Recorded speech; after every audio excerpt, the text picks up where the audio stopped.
Welcome to the download edition of World Business Report, the Wall Street Update, on Friday the 6th of February with Fergus Nicol.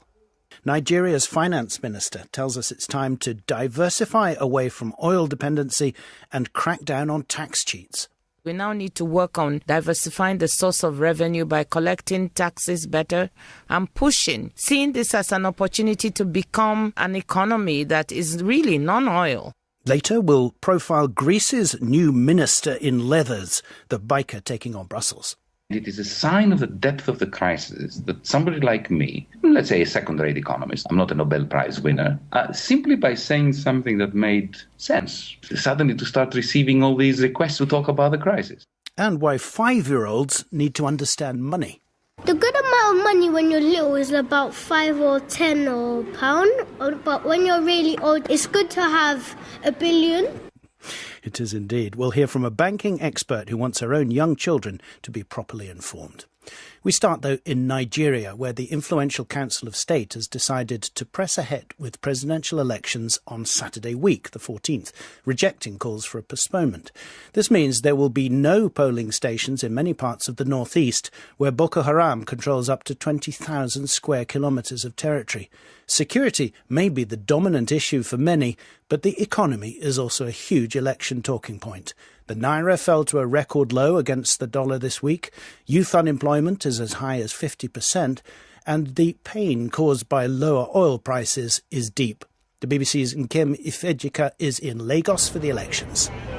I'm in the suburban neighbourhood of Lekki on what I guess is an expressway, motorway, with cars going back and forth to Victoria Island, the financial heartland of Lagos, Nigeria.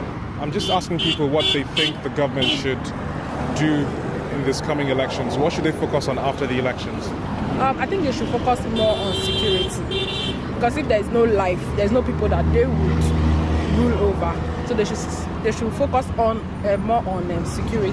They should focus on corruption, because corruption has been the bane of our society. It has eaten deep to the fabric of the system, of society. So the system is so corrupt that, average Nigerian now, the first thing that comes to his mind whenever he's elected to any elective position is how to amass wealth, personal wealth. Security is quite important, and employment is quite important, because if we find lots of people being employed in Nigeria, then I think the security issue will be solved, because most of them will be busy and they won't have time to go out to commit crimes and other evil activities that would affect the country. So I think employment is very, very important. So what's the government's strategy? I've been talking to the Nigerian Minister of Finance, Ngozi Okonjo-Iweala. This is a global phenomenon over which Nigeria has no control, and whichever government it is, you couldn't help it. Nigeria's economy, by the way, is quite diversified. We found we have a strong services sector, 51% of GDP, industry 26%, agriculture 22%.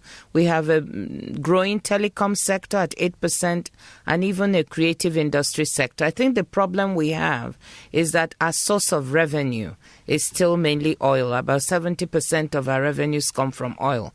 But the reason why it's important for Nigerians to know that we can use this as an opportunity is that with a diversified base, we now need to work on diversifying the source of revenue by collecting taxes better from this diverse base that we have, strengthening our tax administration, looking at our tax policy, and seeing this as an opportunity to become an economy that is really non-oil. And even though it's going to be a tough year, people are looking at it as maybe this is the opportunity we have to really make this happen in terms of moving away from strong dependence on oil revenue. So you're talking about corrupt practices that your government has pledged to put an end to. Can you reassure voters that corruption at all levels of government and industry is going to be found out and punished? Let us just stick to the issue of the revenues. You've moved from that. I was talking of people evading taxes, not paying enough, and this happens. Well, don't you accept, Minister, that is part of a bigger picture of corruption that worries many Nigerians. It's a part of a picture of people evading taxes. We'll come to the issue of corruption. If you recall, in Britain, you were able to get £5 billion from people who evaded paying their taxes and pay them in Europe, in Switzerland, Luxembourg, and Liechtenstein. So this evasion of taxes is not a behavior peculiar to Nigeria. So from that, you move to the issue of corruption, and which is what every time Nigeria comes up, people throw out that issue. Let me tackle it. Now, of course, people who participate in corrupt practices need to be punished. There's absolutely no doubt about that you need to avoid impunity. But what you also need to do is look at the fundamental causes and not the symptoms. Much of this cause is a lack of institutions, processes, and systems to block it. Even if you punish people and you don't block the reasons why they can get at the money, then you just have a new set of people coming and doing the same thing. Using biometrics, we've now been able to move all our people onto most of our financial system onto an electronic platform, so that instead of paying salaries manually as we used to, we now have biometrics and we can pay directly. That has resulted in our being able to weed out ghost workers that were in the system, about 60,000 of those, and save $1.2 billion. And we haven't finished the exercise. And this is what separates developing from developed countries. In developed countries, you've built your institutions, to stop people, and then you couple it with punishment through the judicial system when they do misbehave.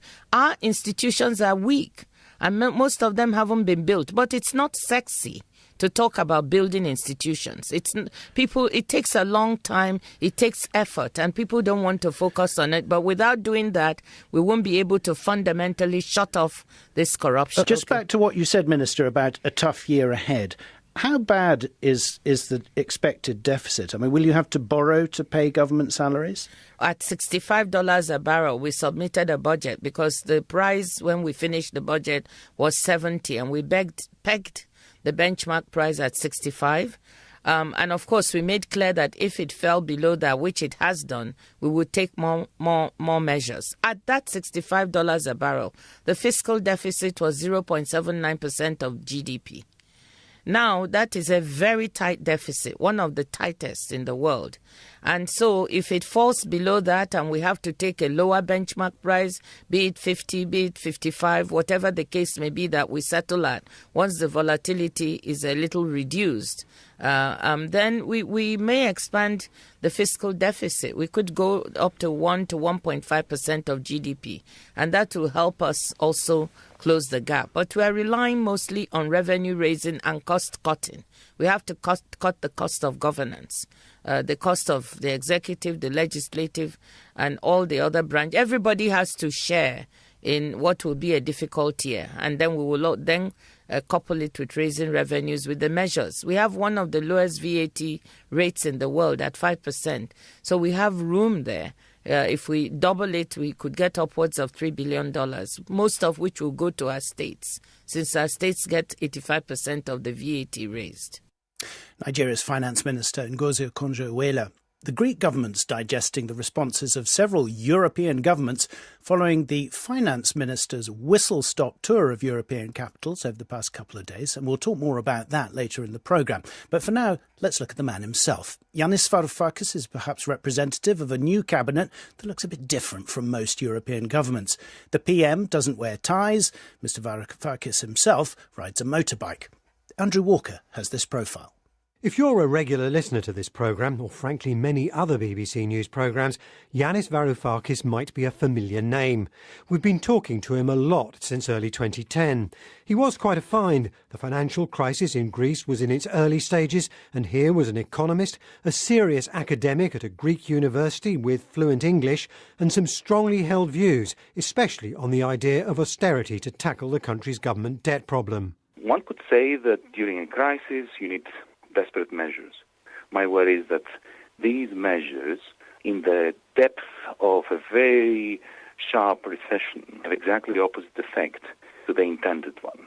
That was one of his first BBC interviews. There were many more, generally on some aspect of the Eurozone crisis, not exclusively about the impact on his homeland. He was typically forthright when we asked him about the prize offered by a British businessman, Lord Wolfson, to whoever came up with the best way of leaving the Eurozone. I don't think there is a way out of the euro for deficit countries like Greece, Italy, Spain, and so on and so forth. So I don't believe that even God could come up with a rational plan for getting out of it, which would not be extremely costly for the countries involved. Surplus countries like Germany, like Holland, like Finland could get out tomorrow.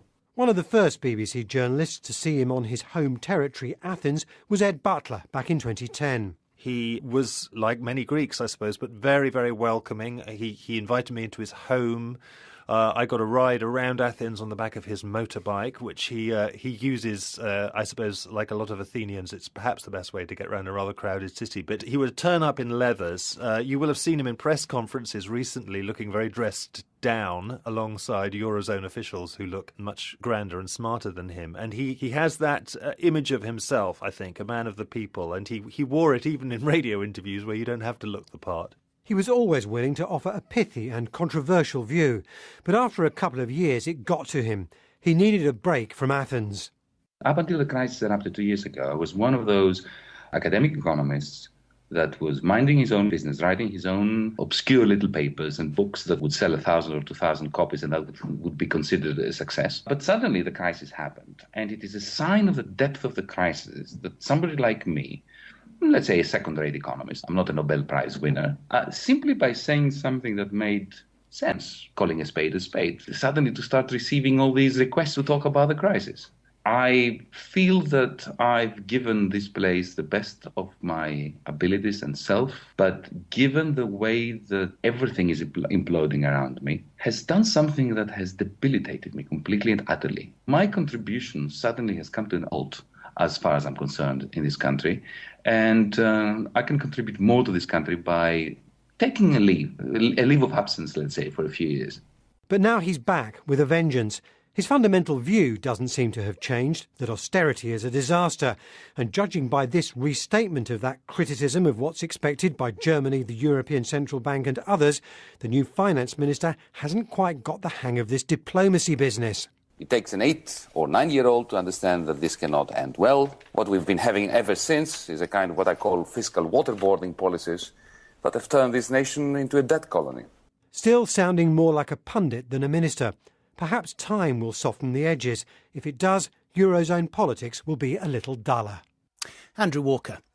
The US economy is really starting the new year in good form, certainly in terms of jobs. The latest figure, 257,000 new jobs for January, better than expected, and coming on top of good numbers for November and December too.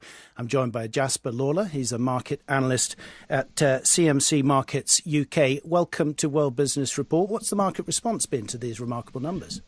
Good evening. Yes, it's been higher jobs, higher wages, and the interesting thing was the higher revision to previous months. That's given us the best cumulative gain in jobs since 1997. So the natural reaction is that the US economy is improving. The US dollar has been very strong. Gold's been hit really hard from it. The reaction's been a bit more muted in stocks, though, just because we are still considering the aspects of what's happening in Greece and the volatility from oil prices. That's enough to keep it down, despite, 1 million new jobs in 3 months. You'd have thought that would have sparked optimism. Yes, well, it comes into play, this whole question about whether this brings in a rate hike for the US in the middle of next year. And for stock markets, a rate hike is not necessarily a good thing. So that hence the flat reaction, really. You mentioned oil, Jasper, up, 17% in the last couple of weeks? That's right. It's been quite a jump in oil prices. What we've seen is that the reason for this decline has been the too high a supply of oil. But there are some signs that the supply hasn't actually reduced yet, but it could do in the future. The number of oil rigs in the US is coming down, and capital expenditure from oil companies is also coming down, their budget for the next year. So just implications that perhaps production is going to slow down next year. Good to have you with us, Jasper Lawler from CMC Markets. And let's just look at the latest numbers. Pretty much flatlined, as Jasper said. Here in London, the 100 share index down just 0.2%, 68.53. The Dow up a similar fraction, 0.2%, 17,924. Just the latest oil price for you, just on that 17% rise, March New York light crude, $51.87 a barrel. How young should children be when they start to learn about money? A new book by Ron Lieber, who's a financial columnist at the New York Times, has a perhaps surprising answer: 5. Instead of keeping kids in the dark, he says, conversations about money will help teach them all the good values we want to implant into their brains before we shove them out into the world. My colleague Katie Hile went to London's John Lilly Primary School to test the market. My name's Corey. My name's Mackay. My name's Marley. My name is Selma. My name's Kelsa. My name's Nadine. What does it mean when we say we're earning money? When you go to a job and you do hard work and then you can buy anything you like. The good amount of money when you're little is about 5 or 10 or pound, but when you're really old, it's good to have $1 billion. Who is this? He lives at number 10 Downing Street. Well, that is the Prime Minister. So how much do you think he earns? 1,000. 1 million. Infinity. Infinity? 142,500. Ooh. Who's this? He's Wayne Rooney, my favourite player. Now, how much do you think that he earns? £100,075. £895. Well, shall I tell you how much he actually earns? For 1 week, £300,000. What's this? A firefighter. How much do you think he earns? 100. 100 million. 600. 1,000. So do you know the actual answer of how much a fireman earns? It's about £28,000 per year. Wayne Rooney, the footballer, he got the most because he really tries hard to score goals. But this one don't really work that much. Probably not fair to tell you whether the last youngster there was talking about the Prime Minister or the fireman. Well, among those who agree with Ron Lieber is Lily LaPena, the founder and co-CEO of My Bank, which runs a series of youth programmes ranging from money management workshops to in-school banking schemes, and they're lessons that she intends to pass on to her own children because, she says, financial education can start at any age. I start with my 2-year-old. She has a piggy bank, and every time she sees a penny, she's running to put it in there, and then we donate most of it to charity, and she loves that. Parents play a crucial role, and that can really start at any age. We felt that 11 was the right age because it would give us, in school environments, 7 years to be with young people, supporting them before they had to make very important decisions. And that would be enough time to go through the key principles and make sure that they had enough experiences of interacting with saving accounts, of understanding different forms of debt. Are you surprised that so many educational systems, way beyond the UK, of course, effectively ignore financial education? There's still issues in the UK. Even though financial education is on the curriculum, we are nowhere near providing it for all young people and at the right quality. So there's still a lot of work that we have to do here. And I think there's more and more a desire to share best practice across countries. So we're starting to expand internationally, and a lot of organisations like PISA, for example, and the OECD are talking more and more about the need for financial education. Lily, you were telling us about your 2-year-old. I know you've got another one, hot off the press, so to speak, at just seven months. What are your hopes for their financial articulacy, their self-sufficiency as youngsters? Well, first of all, I look forward to many years of sharing our family financial decisions with them and hearing how they will contribute and influence us. And I want to be the sort of parent that involves them in decision making, that makes them understand how a family budget is run, and makes them understand the value of money and how it can be an enabler. And I want them to be financially literate enough so that they can make decisions that enable them rather than decisions that hold them back. But also that they understand the beauty of living within your means and don't have these extravagant expectations of what their lives can be like, and understand that you're not happier according to the more money you have, but in fact you can have a great life and live within your means. That's Lily LaPena at MyBank. That's mybnk.org. Time now for our regular Friday re-examination of some of the big headlines of the week.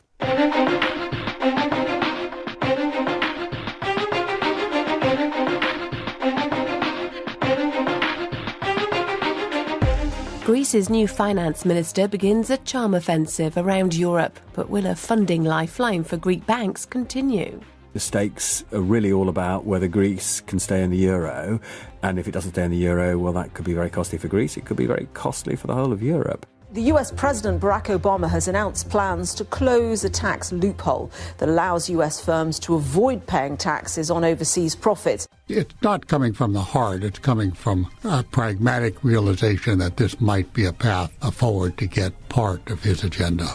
Japanese workers typically use less than half their annual leave. The Japanese government is drawing up a bill which would force staff to take at least 5 days off a year. I think it's a cultural thing that people have to be educated to change the way of thinking. Matthew Bishop is US business editor at The Economist. He joined us from New York. And Anne Bagamari is senior editor at the International New York Times. She's based in Paris. Let's get her thoughts first on Greece. The two sides in this, if you want to call Greece one side and the EU partners the other side, have taken their positions just like a couple of poker players, or as Paul Krugman wrote in the Times today, that it's a game of chicken. Each side has a very hard position, which it then feels perfectly free to wiggle away from. Greece will say, we are not going to abide by the previously negotiated bailout terms. That's what got us in this mess. In the first place, this is why our party was elected, which to undo some of these strictures that have kept the Greek economy from growing. So we're simply not going to take any more. And the EU says, well, that may be, but we're simply not going to renegotiate everything. You are going to have to stay the course. From the perspective of the US, Matthew, I was wondering whether more international investment is likely to go to America rather than Europe, given so much uncertainty in Europe. Well, I don't think any of this is good for the European economies, but the US, obviously, what we're seeing is the dollar strengthen, and probably strengthen more than it should do. I think we've still got a way to go with the euro weakening and the dollar strengthening, and that's going to obviously make it harder for people to invest in America. So they'll be looking elsewhere. And so I think, although you would like to see the euro crisis contained to Europe, it is creating quite a lot of volatility in the currency markets, which are only adding to the general sense of uncertainty that is starting to build up in the global economy. And we're starting to worry that maybe there'll be a new sort of currency war. Let's turn to the United States now, and President Obama's proposal for a one-off 14% tax on an enormous stockpile of overseas US earnings, believed to be more than $2 trillion.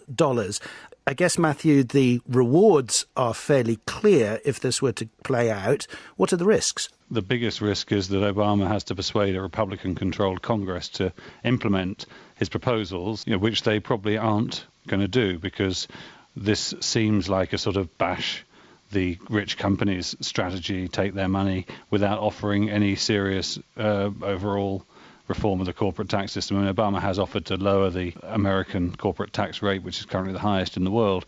But I think people on the Republican side don't feel that's anything like enough. And he said 35% down to 28. Yeah, and so this is really more going to be seen by the Republicans as Obama taking an issue where, ironically, there is some potential for a bipartisan agreement, but actually turning it into a kind of bash business kind of move. But for him, it's a populist double win, isn't it? Because frankly, a lot of the companies are in bad odour with the voters, and he says he's going to spend it all on the ageing infrastructure in the US. Yeah, I mean, it's classic what we're going to see from Obama for the last couple of years in office, that he's going to make these very populist statements that actually, look good on paper, but when you actually look at whether they have any chance of being passed through Congress, it's practically zero. And if you look at the proposal that the president's made and the numbers that he's put to it as an opening gambit, I think, again, as with the Greek situation, there's probably room to move. Now, what I find interesting about the president's proposal is that he hasn't gone the route of saying that this is a way of bringing American jobs home, because, in fact, that may be a side benefit of it. But what he's really done is gone after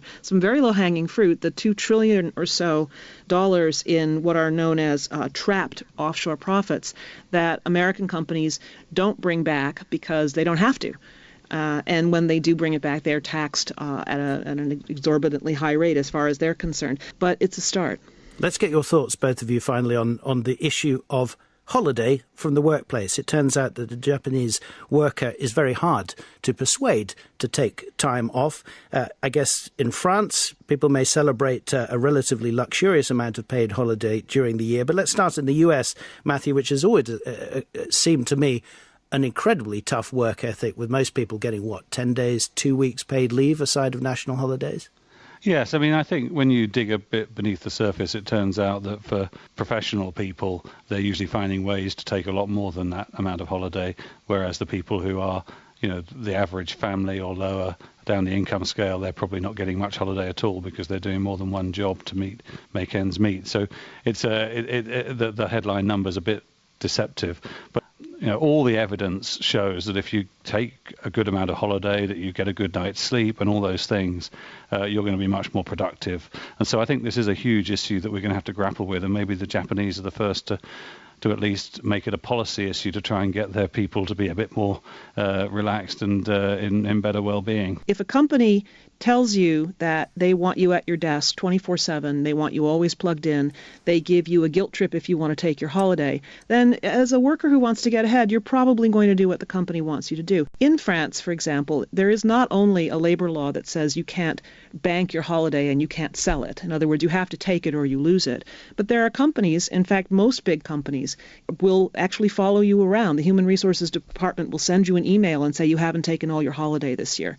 It's considered an important part of making you a productive and happy worker. Recharging the batteries is important. So if you have companies and a corporate sector that follows through on the great pronouncements on the political level, you're going to have workers taking holiday. Anne Montgomery and Matthew Bishop. Just time to tell you about the BBC Africa debate from Lagos. It's here on the BBC World Service at 19 hours GMT. They'll explore Nigeria's democracy and the future of Africa's largest economy. And within the last couple of minutes, the credit agency Standard & Poor's has downgraded Greek debt one notch to B-. That's it for this edition of World Business Report. Thanks for listening. The pain caused by lower oil prices is deep. The BBC's Nkem Ifejika is in Lagos for the elections. I'm in the suburban neighbourhood of Lekki on what I guess is an expressway, motorway, with cars going back and forth to Victoria Island, the financial heartland of Lagos, Nigeria. I'm just asking people what they think the government should do in these coming elections. What should they focus on after the elections? I think they should focus more on security, because if there's no life, there's no people. Welcome to the download edition of World Business Report, the Wall Street Update, on Friday the 6th of February with Fergus Nichol. Nigeria's finance minister tells us it's time to diversify away from oil dependency and crack down on tax cheats. We now need to work on diversifying the source of revenue by collecting taxes better and seeing this as an opportunity to become an economy that is really non-oil. Later, we'll profile Greece's new minister in leathers, the biker taking on Brussels. It is a sign of the depth of the crisis that somebody like me, let's say a second-rate economist, I'm not a Nobel Prize winner, simply by saying something that made sense, suddenly to start receiving all these requests to talk about the crisis. And why 5-year-olds need to understand money. The good amount of money when you're little is about 5 or 10 or pound, but when you're really old, it's good to have $1 billion. It is indeed. We'll hear from a banking expert who wants her own young children to be properly informed. We start, though, in Nigeria, where the influential Council of State has decided to press ahead with presidential elections on Saturday week, the 14th, rejecting calls for a postponement. This means there will be no polling stations in many parts of the northeast, where Boko Haram controls up to 20,000 square kilometres of territory. Security may be the dominant issue for many, but the economy is also a huge election talking point. The naira fell to a record low against the dollar this week. Youth unemployment is as high as 50%. And that they would rule over. So they should focus on more on security. They should focus on corruption, because corruption has been the bane of our society. It has eaten deep to the fabric of the system, of the society. So the system is so corrupt that, average Nigerian now, the first thing that comes to his mind whenever he's elected to any elective position is how to amass wealth personal wealth. Security is quite important, and employment is quite important, because if